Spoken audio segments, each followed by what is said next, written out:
That's how we own it. What's up, family? I'm your girl, Tamika D. Mallory. And it's your boy, Mysonne, the General. And we are your hosts of Street Politicians, the place where the streets and politics meet. Streets and politics meet. Father's Day just happened. Father's Day. Juneteenth just passed. Juneteenth. You know, black folks out here fighting, struggling, and we making sure that we standing up for our communities, for our people. So it's a good time. It's a good time to be black and to be a freedom fighter. That's right. Justice for Pam Turner. Justice for Pamela Turner. This woman was killed by police in Houston, Texas. She suffered from some mental health challenges. An officer lived in her community, knew her. I think there are reports that he had encountered her in the past. She was out doing what she does, you know, often walking the community. Everybody knows Pam Turner was one of those women that you might see out there taking the garbage out. Maybe sometimes she might actually be rumbling a little bit. You know, she had some challenges. Officer approaches her. They get into a little conversation back and forth. He tells her over and over, not he tells her, she tells him over and over again, I don't want to be harmed. You know, I'm pregnant. Which I think later on they found out she wasn't, but she was trying to appeal to his morality. And his sentiment. You know, trying to tell him I'm pregnant. She didn't want to be harmed. He tased her, and while she was down on the ground, he stood on top of her and shot her to death. And so Pam Turner died because a hateful man decided to take her life for no reason at all. None at all. And we are fighting for justice for Pam Turner. That's right. Shout out to Ben Crump, the family attorney. Also, Miss Turner's daughter and family members, her sister, they are out here. They're struggling on her behalf. And just a few weeks ago, we went to Houston along with all our movement folks. That's right. To be with Traded Truth and stand with the family of Pam Turner. Definitely did, man. So, justice for Pam Turner. Justice for Pam Turner. What made you get up today and put your Pam Turner t-shirt on? I was going through my closet, right? You know, because I always want. This is our podcast, and we should be branding things that we represent, that we own, you know, God's work hat on, you know, shameless plug. And then I looked and I seen this t-shirt I hadn't worn. It was still in plastic. And I was like, you know what? Today's the day. Yeah. You know, we just celebrated Father's Day, and that's always a good thing. You know, even though we don't really get much, but you know, we ain't gonna talk about that. We'll talk about that later. But anyway, I found my Pam Turner shirt. And I just wanted to say justice for Pam Turner, so we got that. Justice for Pam Turner, for sure. So there's a lot that's happening, and you know, I feel like, you know, now we've entered this sort of freedom riding, hot summer where we're now beginning to pick up the steam of protest around the nation. Tomorrow we'll be in Washington D.C. You know, until Freedom and other partners will be there dealing with this filibuster issue, ending the filibuster so that we can actually move some legislation through the federal government. So what exactly is the filibuster for the layman? So it basically it's basically a delay. It gives power to particularly the Republicans to delay the process. And have you ever seen them on the floor where they're like talking for hours and hours and hours and hours? The most simple way of explaining the filibuster is to say it's a delay. That's the shortest way to describe it. It's a delay. And if you ever watch where you see legislators speaking for a long period of time and they're just like standing on the floor, they're basically trying to obstruct progress. And I forget exactly how it works between the Democrats and the Republicans, but I do know that the Republicans use the filibuster to be able to slow down and delay progress as often as possible. It really sort of throws the government into this stalemate process. And it needs to be removed. There's no reason for it. There should be votes. We should have people voting on issues, voting to pass laws, and moving forward. There should not be any process in place that can slow down progress or gives you the ability to obstruct justice, because that's what the filibuster currently does. Okay. Most Democrats are for getting rid of it. But you, of course, have folks like Joe Manchin and Senator Sinema who are saying that, well, they're not 100% in agreement with ending it unless the GOP, which is the Republicans, agree as well. So they want everybody to be on the same page, and we're just not in that space. We're not in that space, and I think that's what it is for me, right? I think most people are losing faith in what government even is. Not even just individuals, just the whole state of what government is, right? When you can have something like this that can purposely just delay progress, right? When you have people who have been in career politicians and they know that this process has never been everybody on the same page. It's never been kumbaya, right? And then you hear, and these are the same people that's supposed to be with a party that you is supposed to be progressive. And now, when we have an opportunity to do something that's progressive, you need the people who've been stopping progress forever their whole career to agree. You. It makes no sense. So I think people are starting to see that, right? And that's why I say we need something different. I think ending the filibuster is definitely one of the first things. Yeah, it's really important. It's very important. Because see, the other thing that they can do with the filibuster is like they enter all types of motions. Again, delays. Finding all kinds of problems with the legislation. Serving this motion and that motion, just delaying and slowing down the process. Now it sits on someone's desk.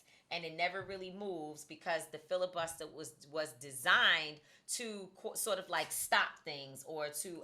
Just imagine being in prison, right? And somebody and you waiting to go to trial, and they're able to do that. So, right. Okay, we just want to. But I mean, it's not on that level. But I get your point. But just think about it, because it's not on the level. It's a different thing, but it's pretty much the same ideology. It is, in a lot of ways. Because people's life hang in the balance of these bills that they won't pass. That's true. So while we fighting to get just basic civil rights bills passed that you block, and people are dying. People are losing their life. They're losing their finances. They're losing so many things. So it's people are dying. The blood is still spilling. Yep. And so I agree with you 100%.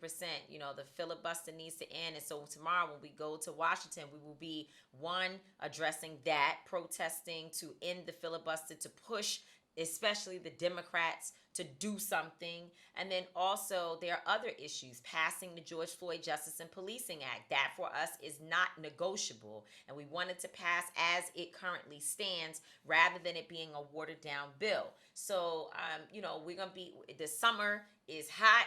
It's time for us to get back to the energy of last summer. People got their vaccinations. People got their vaccinations. The world is opening back up.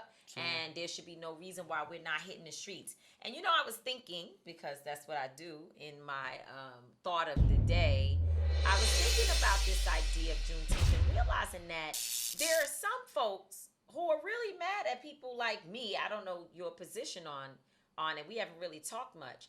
Who are not impressed by the fact that there is a Juneteenth holiday. I want to say, and I did a live on it the next day after it happened last week, after the holiday was passed into federal law, if you will. Where people, I did a live explaining why I said I'm not impressed. And there were some folks who were like, well, when you say you're not impressed, it's disrespectful because there are people who fought to make this happen, and they named particularly one woman, Miss Opal, who is someone who led a movement to get the Juneteenth to be recognized. And obviously we understand the history of Juneteenth. It's when Black folks became free. When people in Galveston, Texas, who didn't know that they were free, from when we originally supposedly received emancipation on June 19th, that's when they learned that they actually were still being held in bondage where the word didn't get to them that they were free. Mm-hmm. We know that, and we understand that Juneteenth is important. I think for me, and to your point is, we're not free though. Right. Well, but we can move about the world, right? Okay. And so, and if you compare today to what they were experiencing, certainly there's progress, right? So we all respect that, and I understand 1,000% why people would lead a movement to get that day recognized. Because at the end of the day, right, the first step towards anything is an acknowledgement of wrongdoing. So we all support that. No one is saying that we don't appreciate the work that was done by Miss Opal and others who have fought hard. And I know for sure they didn't just want a symbolic day. They wanted an acknowledgement so that we would know who we are, where we come from. Our children will understand the history of black folks in this country, so we would not think that the 4th of July was our Emancipation Day, because it is not, right? And so I understand that they were working to get this holiday put in place, not because they think this is the end of the conversation around the enslavement and oppression of black folks, but so that we have a new beginning, a new conversation. But some of us said, and so when we say we're not impressed, we're not talking to the advocates who work to get the holiday. We're talking to the people who passed it, who are disingenuous because you won't pass the Voting Rights Act. You won't secure voting rights in this country. You won't pass an anti-lynching bill. You won't pass a hate crime bill. John Conyers died trying to get a racial profiling bill in place. You won't pass the George Floyd Justice and Policing Act. And not only will they not pass it, they're trying to block it to the point where they want to roll us back to what I think is the 60s and even beyond that, even before that. Mm-hmm. Okay, that's what we're up against. And so they said, well, these folks been fighting all their lives. Well, John Conyers fought all his life. Guess what? John Lewis fought all his life for our voting rights to be secured, and we're losing them every single day, okay? Breonna Taylor died while they were out here, which, by the way, is still happening with no-knock warrants and other forms of policing that is harmful and dangerous and abusive for our communities. Eric Garner died, being choked to death. George Floyd died with an officer's knee in his neck. We got names of people who have given their lives. That's a fact. For this struggle. And so what I'm saying is, acknowledge the day, celebrate the day, have our Black joy as a resistance method and as a revolutionary act. Have all of that. But for me, I'm not going to be impressed with the holiday until I have the accountability matched with the holiday, so that I can look at it and say, they gave us a holiday on whatever the date is, June of 2021. And this holiday signifies that we've actually turned the page and that we've actually made some form of progress. So no, I'm not impressed. And in the words of my dear sister, our sister Leah Daughtry, Bishop Leah Daughtry, that's nice. Mm-hmm. That's nice. Thank you. We appreciate that. But we want some real stuff done. We want some real things done so that we can celebrate the holiday knowing that you can't say we won't be killed, we won't be harmed, we won't have to deal with racism. But what you can say is that somebody going to have to pay for it if they do it in our communities. Because, damn it, June 19th is a great day, a great holiday that we can all celebrate together. And meanwhile, on the way to your celebration or back, or if you're Breonna Taylor, you could be dead in your home on the same holiday. And guess what? Nobody gonna give you a damn piece of justice for it. So no, I'm not impressed. I'm glad that there are some folks who see this as a milestone.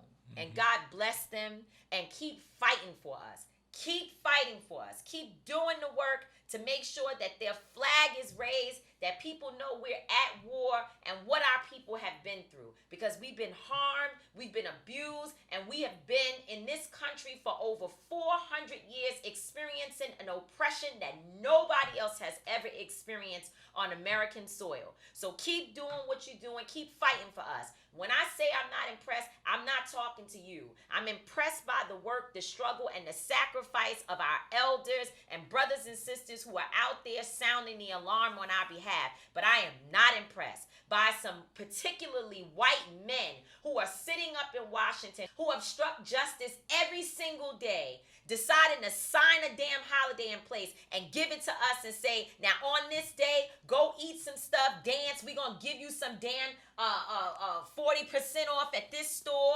We're gonna give you a few things to make you celebrate and drink away the real truth of what we're doing, which is to try to take you back to the same time when June 19th had to be granted to you in the first place. That's how I feel about it. So no, I'm not impressed. Well, Lord have mercy. And I can still say happy holiday on June 19th. I have the right to feel both things. And we need grace for people to be unimpressed and celebrate at the same time. You sure? No, I mean, that's the truth. No, listen. You sound like a Baptist preacher in here today. You just need to be able to have both. Look, listen. We don't even need to talk about that. Is what you call thought of the day. She, from the rooter to the tutor about this, man. She feels some way. And let's right, man. We don't need symbolism. We need activities. We need policy.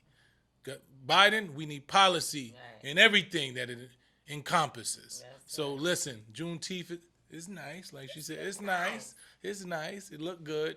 But make it feel good. You know what I'm saying? I'm tired of looking good. Make me feel good. Damn it. Get that. Get it. Like what's her name? Halle Berry or Monsters Ball? No. Never would I mean, but it's just funny. It's a reference. Halle Berry was talking about something else. I'm talking about. Oh, of course. Yeah, but not Halle Berry. Look, come on now. Let's get it together, because people, you know how people get it. We did the comments to be like, "Oh, you sound like Halle Berry in Monsters Ball." You know what's going on in Monsters Ball? Nah, champ. No champ. No Halle Berry for me. Make me feel good. Okay, she was talking about something completely different than I'm talking about. I'm talking about policies and laws. She's talking about somebody's drawers. I'm not talking about that. You know what I'm saying? So, no. That's hilarious. It's the truth. So, in keeping with this idea that we're still celebrating fathers, we always celebrated black fathers on street politicians. We try. Because I'm a black father, so we definitely try. I celebrate you. So, we talk about how great you are as a father. This is true. And then also to the community. There's so many young people who look up to you. So we still celebrating Father's Day. That's what we do. And in keeping with that, we're being joined by one of our friends. Another one of our friends. And brother. It's more like brother. He is a brother, but he's still because the theme is that we've got so many friends across the country that do such amazing work. And I appreciate you for allowing me to introduce him today, because Jeff Johnson is someone that I consider to be a mentor. Someone that I have been for many, many years looking up to and looking to for advice about strategy and how to maneuver through this crazy movement that he knows all too well. I first learned of Jeff Johnson when he was the director of the Youth and College Division of the NAACP, which is a position that Reverend Jamal Bryant, our friend and brother, as you said, also had. And then Stephen Green, Reverend Stephen Green, who's one also of our friend, and he's our Until Freedom. I won't call him a baby because he won't appreciate that, but he's yesterday at an event, he actually said that I was his elder by far. So I will call him one of the Until Freedom babies today.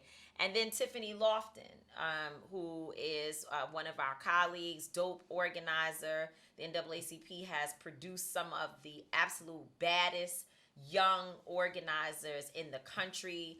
I think about Stephanie Brown James, and now Brother Wisdom is running the NAACP Youth and College Division. So Jeff comes out of that tradition. He's a commentator, a radio personality, an influencer. He won't want me to say a celebrity, but he is. Definitely a celebrity. And he is a brilliant organizer, and now leading Men-Thrice. And he's a dope father. And he's a dope dad. Dope dad. Oh, that might be a T-shirt. A dope dad. Dope dad. Yeah, the dad gang already has it. Oh, they got it, dope dad? Yeah. Okay. He knows everything. All right. You see, look, you know all about the dads, so you got it. But thanks, Jeff. Thanks for coming on the show today. Of course, thank you. I mean, you all are friends, and I like you all don't throw that around lightly. And we've been in this a long time, and there's just certain people who that whenever you call or they call, they always answer. So I'm forever thankful and grateful for who you all are in this work, and who you are in my life. So when you hit me and say, come on, I don't even think I checked my schedule. I'm just like, let's go. Appreciate that. We definitely appreciate that, man. Just watching you over the years, man, and I watched how fatherhood just changed you. You understand what I'm saying? Like, I watched you just always be one of the greatest speakers of all our time, educated, and always I look on your shows and just tune into your social media and just get guidance on certain things. But I remember, and we actually probably, and I don't know when it was, but we had a conversation about how being a father had changed your perspective about life, and it probably saved a lot of different ideologies and things that you thought you changed becoming a father.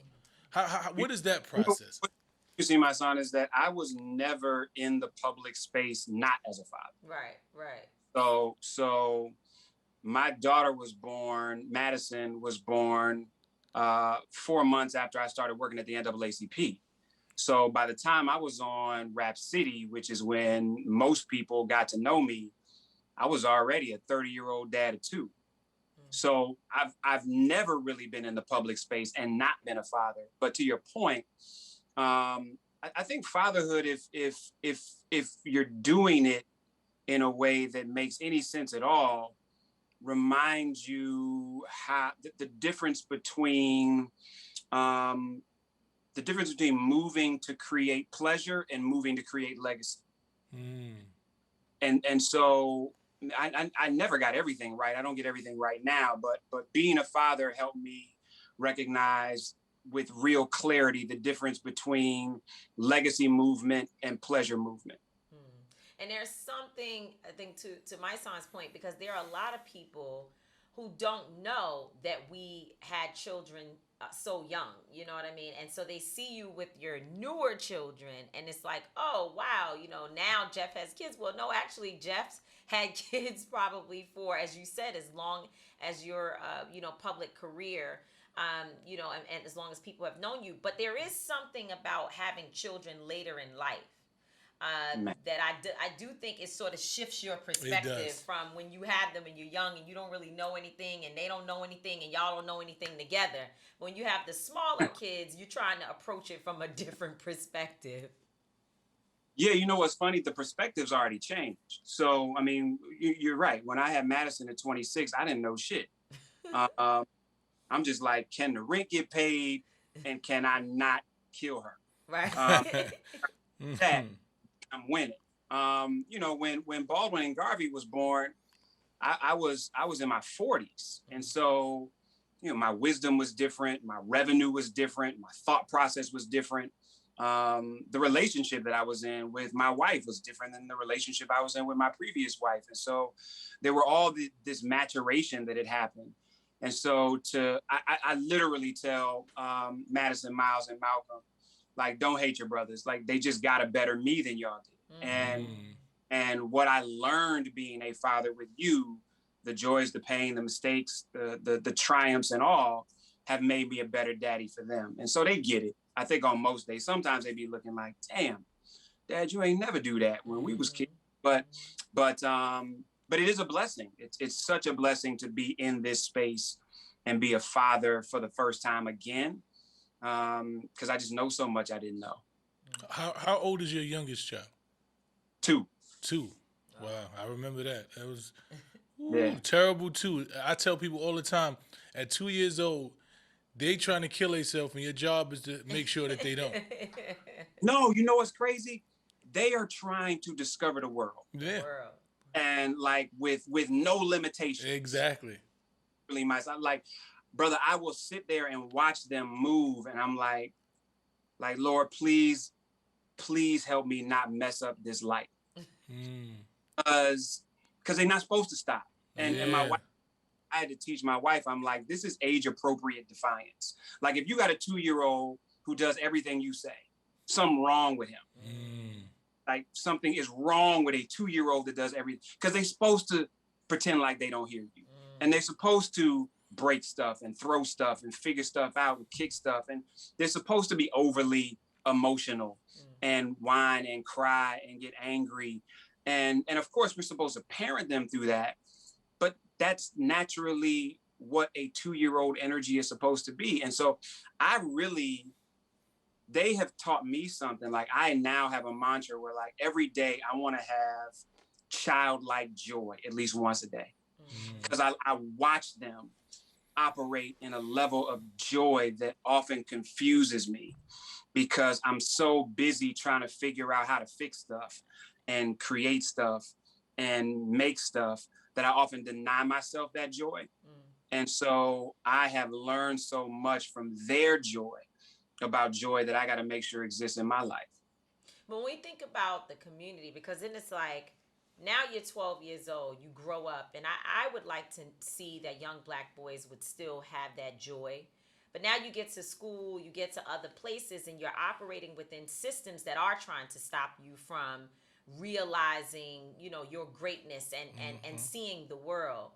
What would you say is the approach that educators and administrators need to be taking to continue to allow that defiance to blossom into the greatness that our young people can actually display? Yeah, I mean, listen, to me, I don't even think it's just about defiance. It's like, let them be who the hell they are. Right.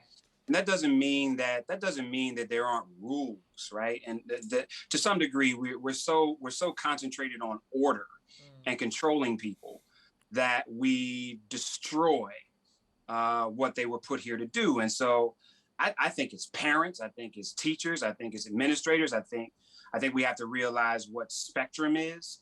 And so whether we're talking about autism or we're talking about dyslexia, kids exist on spectrum.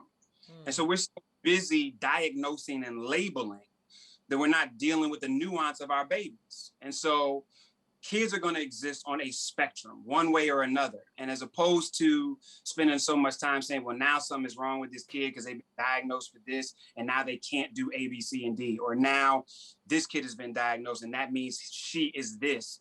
And now we're creating judgment around what she's going to be able to do with her life.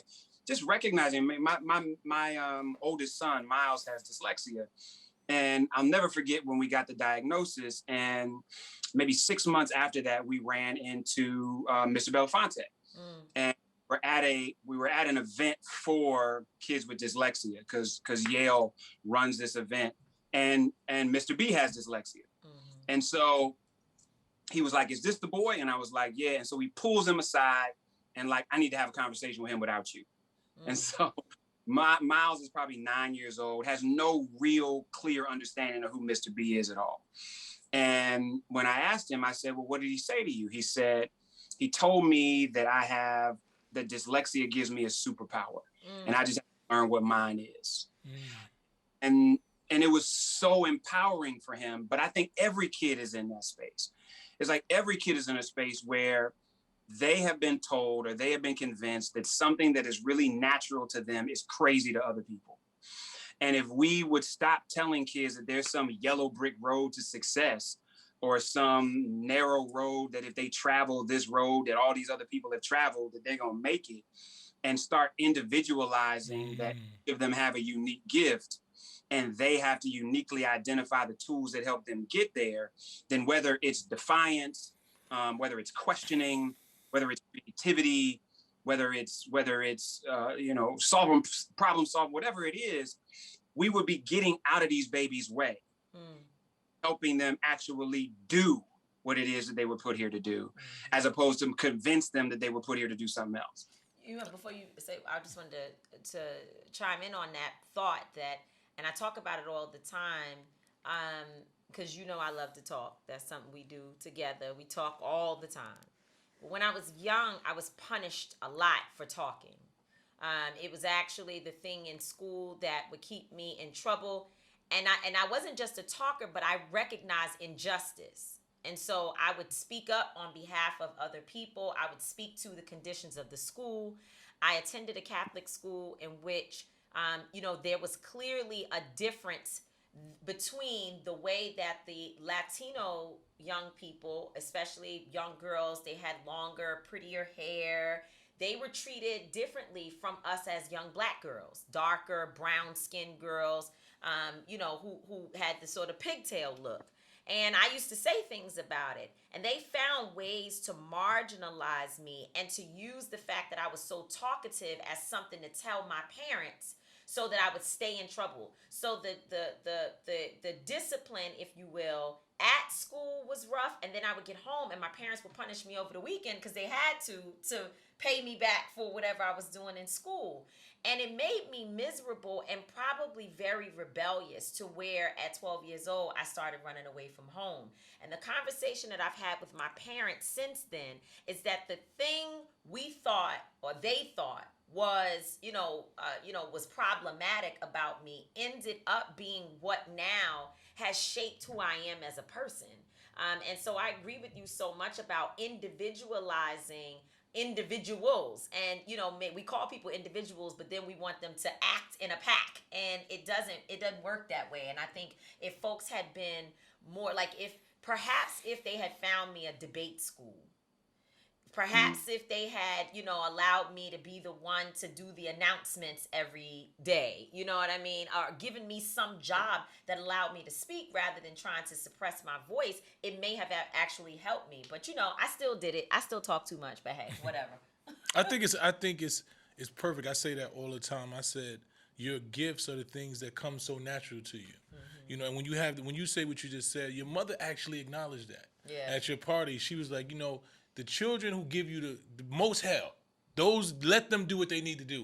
She said those are the ones that are going to go off and do great things. And I realized the same thing in my life. But I'm going to bring it back to this. I think black fatherhood is so important, right? And when we look, even when you go, they have a lot of commercials for schools where they want black teachers, black male teachers, because there's not a lot of black male teachers. And I realized there was 2%. There was 2%. Wow. There was one black teacher that really pretty much molded me in 4th grade. I never had any other teacher. And I remember one day I was just in a school walking. He pulled me to the side and told me, pull your damn pants up. And he just pulled me to the side. He said, you know these kids look up to you. You know how influential you are. You know how intelligent you are. You know how smart you are out here. And you out here running around here looking like a fool and letting these people marginalize you and peg you as and label you as something that you're not. You reflect me, and you need to act like it. And from that conversation, the way that I conducted myself every day after that, because I didn't want him to see me in a certain way, and I wanted him to be proud of me, pretty much shaped my life throughout the rest of my life. Every time I would do something wrong in school, I thought about this teacher. His name was Mr. Johnson.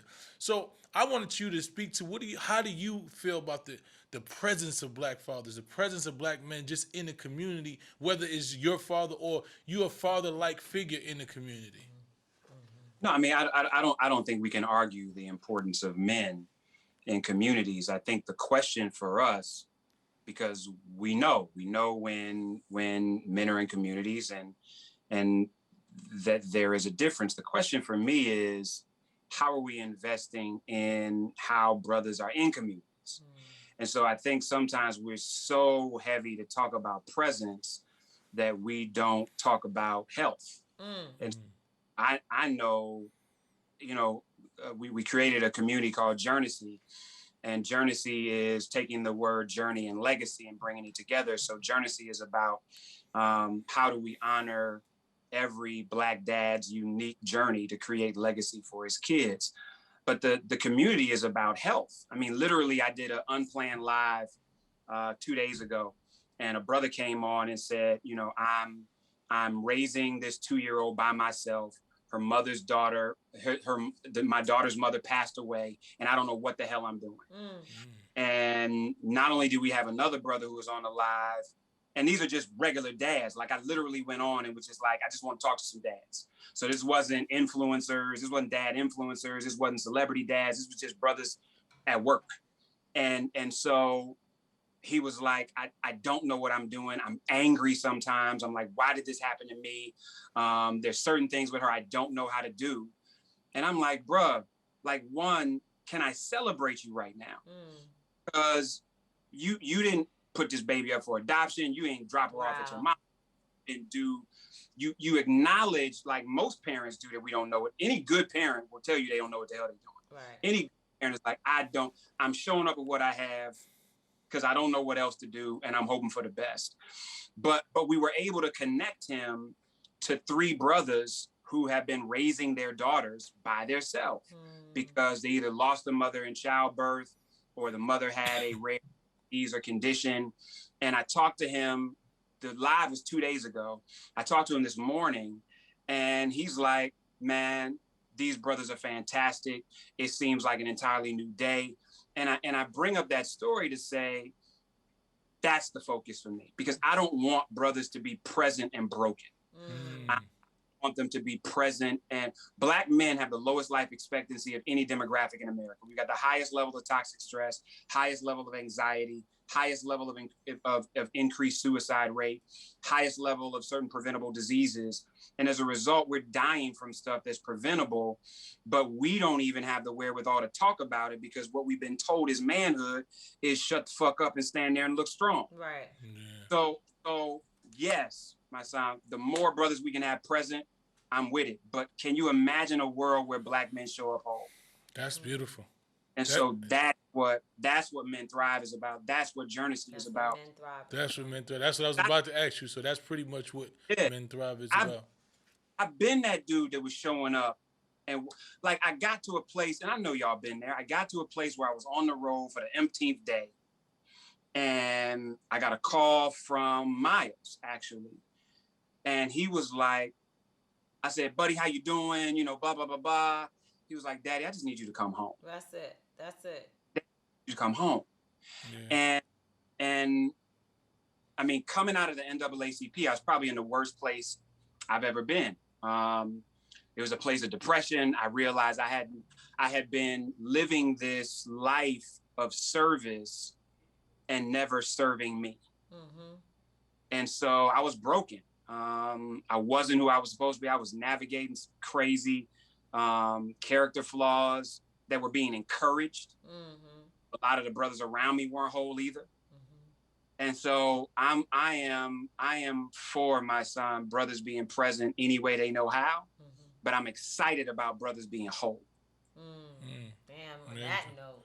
Yeah, you pretty much sealed the deal with that one, being whole, man. It's hard. You know, we deal with so many different things, and like you said, we've been told to just shut up and be strong. You know, so just unpacking that and reteaching ourselves something different, man, is really important. I'm in the process of doing that because I find myself doing that with my child. You know, I have 2 young sons, and a lot of times they be doing things and they fall, and I'm like, don't be crying, and then I have to pull myself back and say, that's not really something I should tell them. Be emotional. Express yourself. I don't want you to feel like you have to put up a certain wall or be something different or be too strong. Like, you know, you should be able to do those things. So I'm unlearning as I'm trying to teach them, you know, so it's a process. So definitely appreciate Men-Thrive, man. I want to get more in tune with that, you know, connect with you on that and see what we could do. I appreciate you, though. All I will say, Jeff, is that the more you are able to help Black men heal as you continue your own healing process, yes, it's important for our children, but Black women need you all. You know, Black women need healed Black men in our lives. And I think the work you're doing is probably the most critical component of what can bring the Black family together. And I don't mean it so much in a relational sense in terms of husband and wife or spouses. I mean it just of the Black family is the grandfather to the grandchild.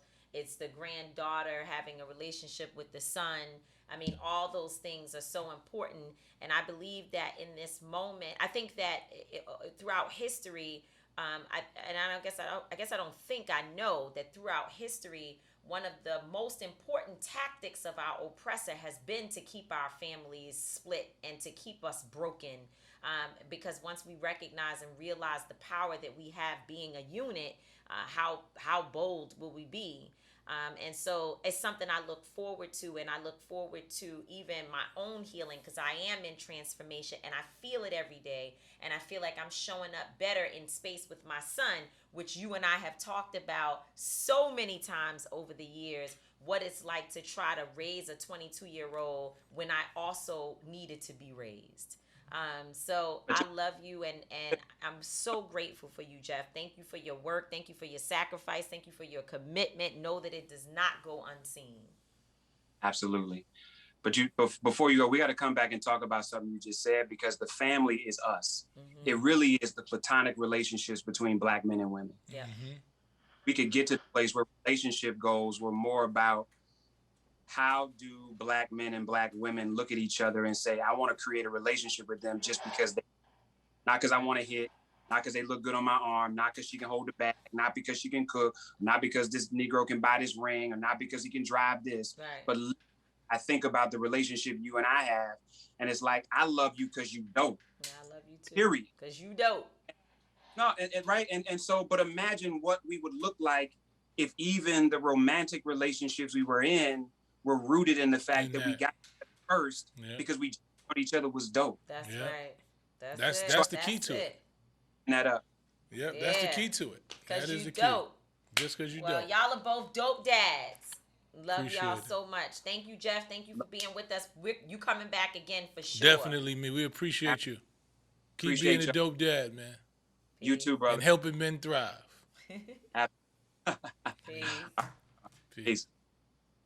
Yeah, Jeff is very inspirational, man. He is. I watch just watching him mature. See, the thing is, I realized that he had a lot of children before, and Not a lot, just two. I realized that he had children before, but I think maybe it's the fact that social media got way more prevalent, and I started seeing him talk about the journey of the baby. He did a lot. It was a lot, and I was like, damn. And he started talking about how it changed his wife, and it even changed the relationship with him and his wife and everything. So, I applaud him, man. Just listening to the Men Thrive is something that's dope, because a lot of us men, we just was taught different. We was taught we wasn't supposed to be emotional. We wasn't supposed to show emotions. We supposed to always be strong, and a lot of us were raised that way.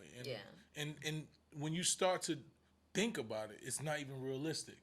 Yeah, right. Well, it actually is part of the breakdown between Black women and Black men is some of the things that we've been taught on both sides. I mean, when I was growing up, my mother didn't say it because she obviously has an incredible husband, which he wasn't always incredible, but nonetheless, he's a good man.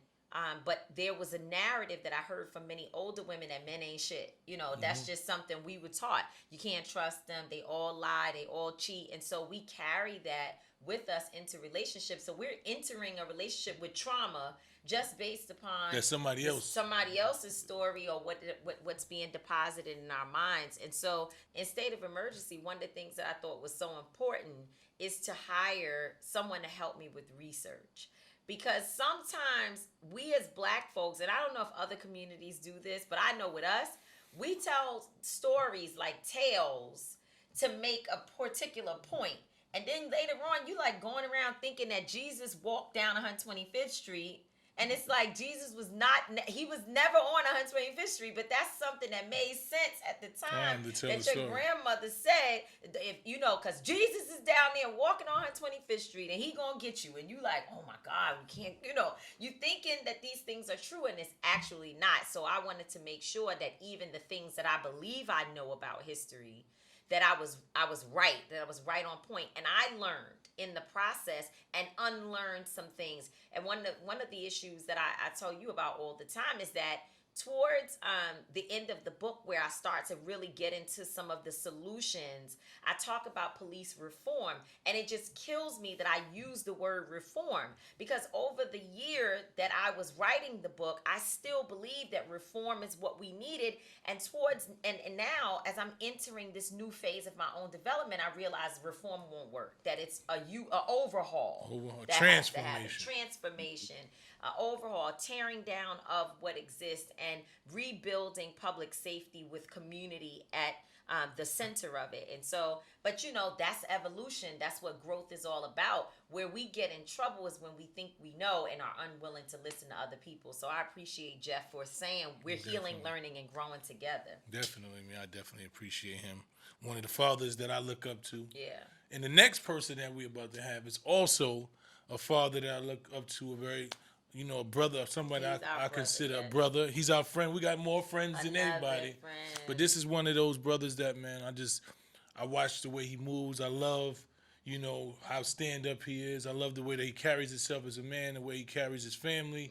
And he's always 10 toes down. So this is one of my brothers, and he happens to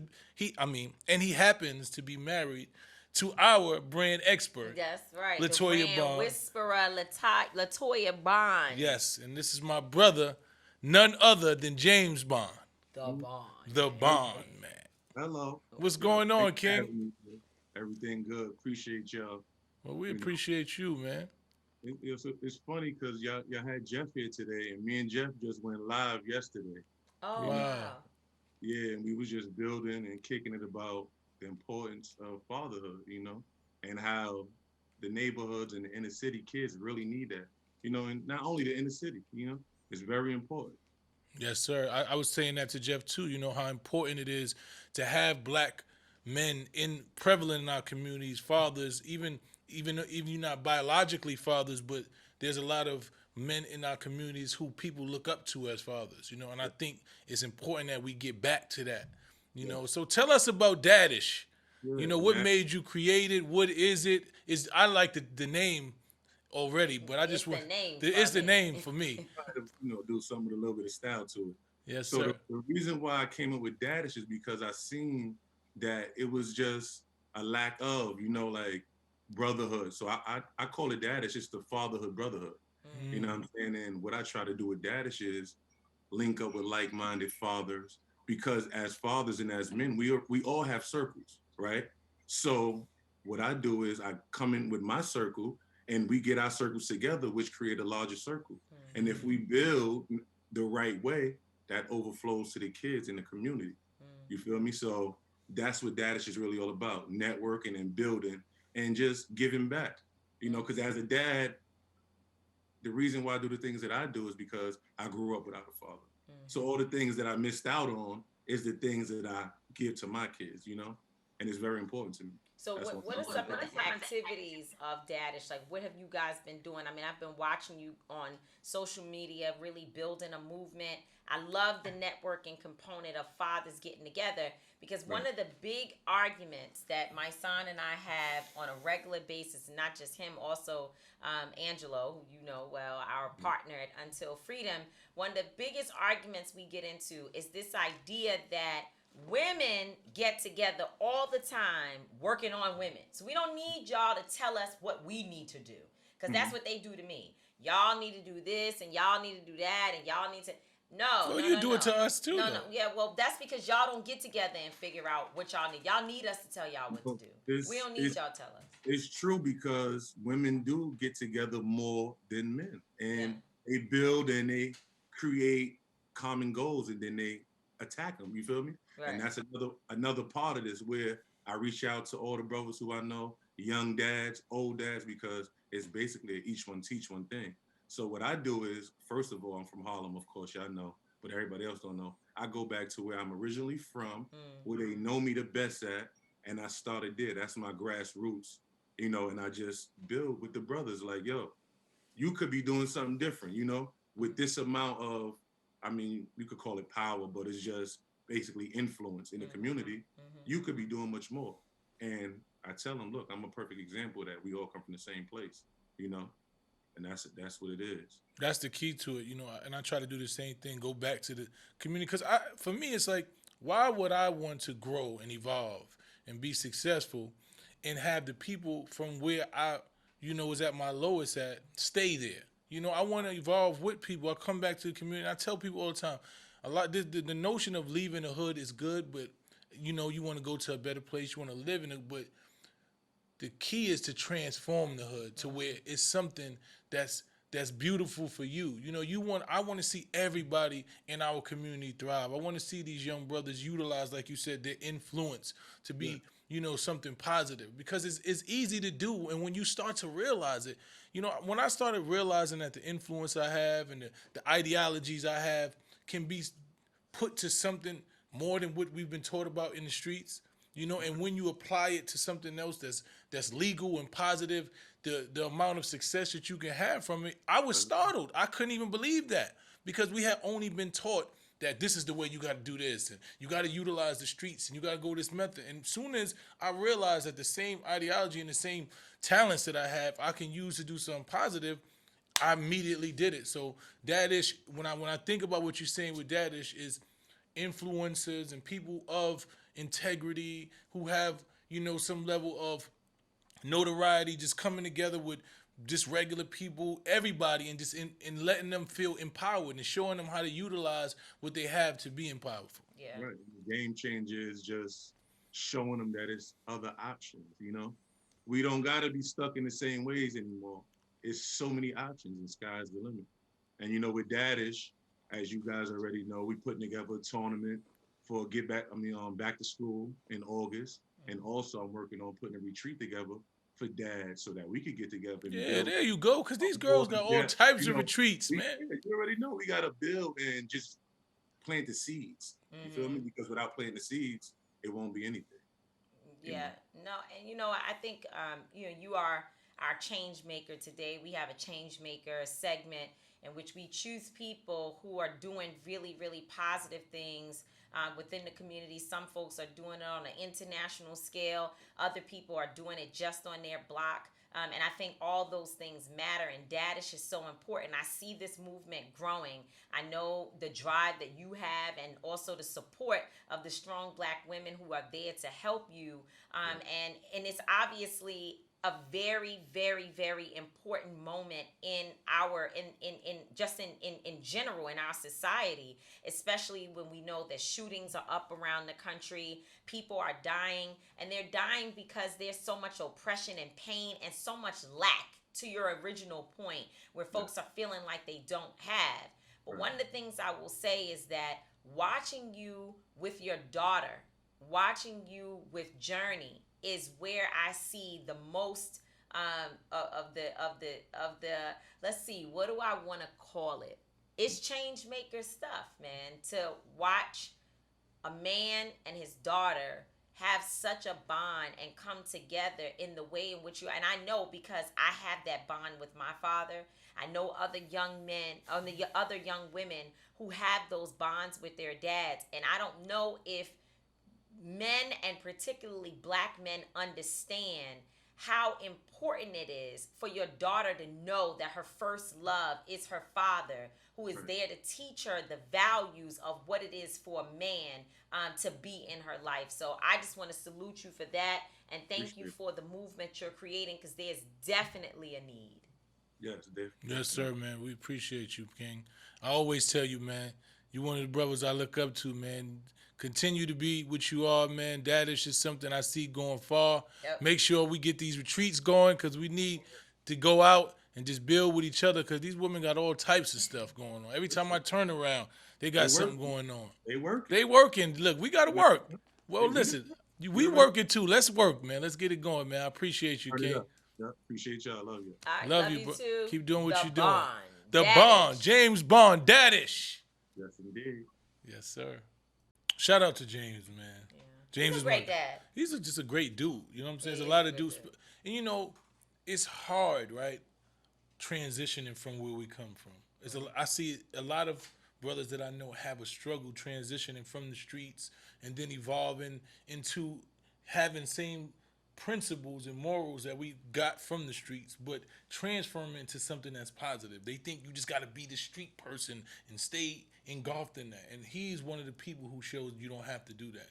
That you can come from the streets and understand the ideology and still be respected, still be firm. Still be respected. You know what I'm saying? I think that's a big That's deal. what it Feeling is. like you're going to lose respect. Because a lot of people did, and I realize respect matters to every. First of all, American society, matter of fact, the whole world has been built off of the perception of power. Mm-hmm. And respect. And respect, right. Well, you got to have, in order for you to have power, people have to respect or fear you. Yep. And I think that for a lot of men, there is this feeling of, if I soften and or change, will it make me lose the grip that I have on whatever power is in my little box, whatever box I live on, my street corner, my house. So do I need to have power over my wife? Do I need to have power, on the corner in the hood? So I think now what I'm hearing is that this is an opportunity to figure out how to use, as you said, the same skill set, the same talents, the same strategic thinking, but to apply it to how we're going to develop and empower our communities. Yeah, that's what's up. Shout out to James. And that just brings me to my I don't get it. I don't get how any man would not want to be a father to his child. When I hear hearing because some of the stories are not real, they are different, situations in people's relationships, but there are actually men who father childs, who've had sons, who have daughters, who really want to be connected to their fathers, and they don't do it. And as a father, just understanding how connected I am to my children, how just wanting to hear their voice, just seeing them smile, just wanting to guide them through things, and watching how they just evolve. Like when he was just talking about his child and seeing them do things and his freedom. Every time my sons do different things, and I see them just evolving. Jeff was saying when that, Jeff was right? talking about his 2-year-old and said, watching Mm-hmm. them and seeing them be so free and wanting to have that. I don't understand how a man would not feel so connected and obligated to be a father to their child. Like, I really don't get that at all. Yeah. I guess I don't get it either. But there's a lot of it. And unfortunately, it's a lot of absent parents in general, and certainly dads. But the positive note is that there are many studies that show Black men are re-entering the home. That Black men, especially those having children today, are finding ways to be more committed and more present in their families. And I'm really proud to see your son, Nassan, who has a new baby, really stand up and be a dad. Now, hopefully Tariq, his best buddy, doesn't go out and do the same thing. We're trying to keep him at 22, my child, from having a baby, because it's hard. It's hard. And I think that's one of the issues is that, and again, a lot of things, as we were just saying, it's been taught over time. So one of the things that we learned as Black women, or as women, is mommy's baby, daddy's maybe. Mm-hmm. That was a saying that you would hear as people were trying to encourage you as a young girl not to get pregnant. It's mommy's baby, daddy's maybe. But that statement... Well, I thought the statement was about, we don't know if it's the man's baby. No. That statement, well, at least the way that it was given to me. Okay. It was about, you have no choice but to take care of your child.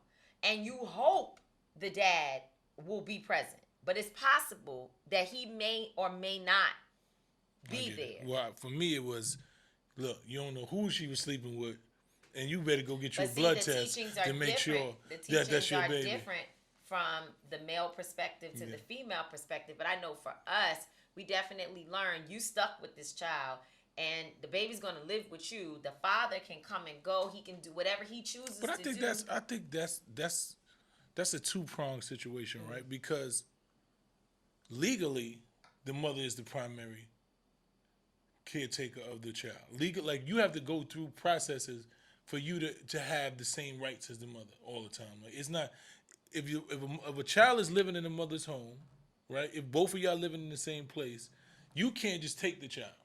No, but so first of all, there are provisions in place or laws in place on both sides, because also the mother cannot take the child out of state and just move without out of state, but she can take it to somewhere else. Yeah, but she's the primary.